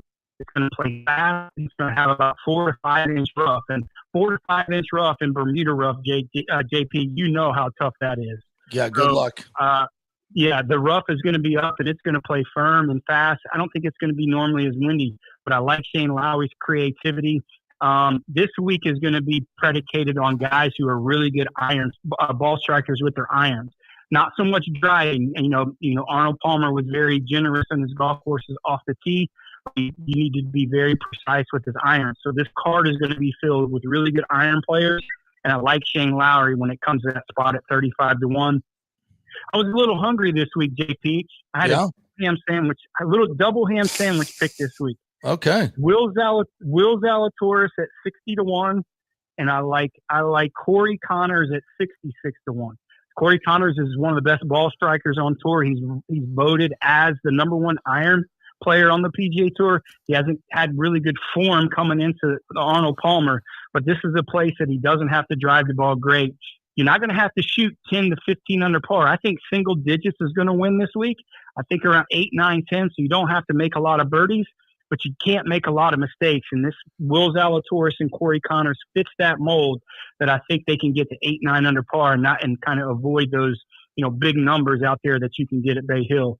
But 2 top 10 picks this week. Russell Henley plus 280. I'm gonna ride his kind of great form. I don't like the way he's putting it. Last week he kind of faltered at the end, but I really like his form. And again, he's not going to make a lot of mistakes, and his iron play is fantastic. So plus 280, I like value. Brian Harmon at plus 650, I like. Another guy that's a good iron player. He doesn't hit it as high as I like for Bay Hill, but I think with the chase out that he's going to get, that low little runner with those fairways, I don't think he's going to have to hit as many long irons into some of these holes as he normally does when they're playing a soft golf course. So I like him at 650, plus coming into some pretty good form. 2 top 20s, Aaron Rye at plus 180. The guy's a grinder. If it gets windy and it gets firm, he doesn't make a lot of mistakes. He's not going to shoot 20 under par, but he's going to be in that probably 5 to 8 to 9 under par area because he just doesn't make mistakes. Like him in that spot at plus 180.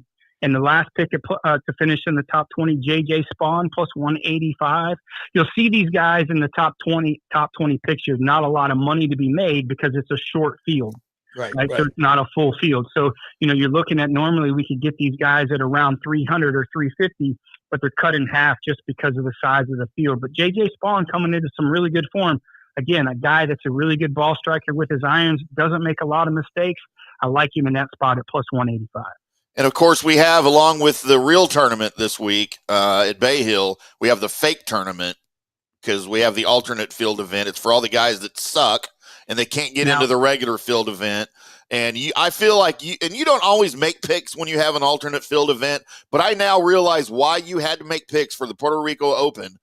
It's just so you could have freaking Taylor Montgomery on your card somewhere. Well, listen, I take offense to that because I played in that tournament 3 times. How'd you do? For you to go back, I made the cut all 3 times, but it is a real golf tournament, Tim. No, it's not. It is a real golf tournament. It's not even in America. Shut up, Tim. Puerto Rico's America. What the hell are you talking about? Yeah, see, get him, JP. They can't even vote. You see what I have to put up with at the show at 5 o'clock. I just gotta continue to battle. I don't know how you do it. I don't know how you do it. Yeah, I don't either. But we do like a couple guys in Puerto Rico. I like Adam Svensson at 32-1, and we're only going to give you some winners, some longer shot guys that you might get an opportunity to make some money. Now you can play around with them and put them in the top 10, top 20s. I don't like to do that this week, but I like Adam Svensson at 32-1. Tristan Lawrence, South African guy, 55-1. I like. Taylor Montgomery, as Tim said, 66-1. I liked his form last week. He's coming off that major medical. Faltered at the end, made that triple bogey in the third round that kind of hurt him, but he makes a ton of birdies. 66-1 in good value. Yeah. I like Nick Hardy at 70-1. I almost texted you last week, Tim, when Taylor Montgomery was leading. I said, don't ever watch golf again because you don't know what you're talking about Taylor Montgomery. I know a sucky golfer when I see one, and his name is Taylor Montgomery. That's my guy. Get off me. You'll see. He's going to win this year. We have a wager, JP. He's going to win. He's going to win this year, Taylor Montgomery. I have a wager with him that he's going to win on the Corn Ferry Tour. I didn't say where now, did I? I said he's going to win. W's a W. W's a W. Yeah, that's right. That's right. That's right. Whatever. All right, Johnny. Get the hell off my show. Hey, Gary Koch told us a couple weeks ago that Donald Trump is working with the PGA Tour and the Live Golf, and just like he's going to end the war in Ukraine, he's going to end the war in the PGA Live Golf as well. So we're going to get back to normal here pretty soon. What are you hearing? Yeah, I hear the same thing, and I think it's going to come a little faster than what people think.